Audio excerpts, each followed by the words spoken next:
ব্যয়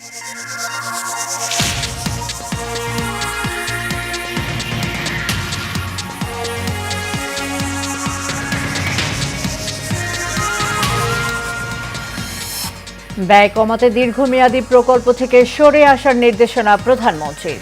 পদ্মা ও মেঘনা বিভাগ গঠনের সিদ্ধান্ত স্থগিত।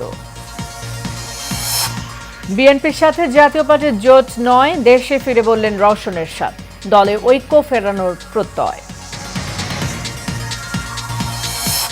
10 দফা দাবিতে কর্মবিরতিতে সারা দেশের নৌযান শ্রমিকরা, যাত্রী ভোগান্তি চরমে।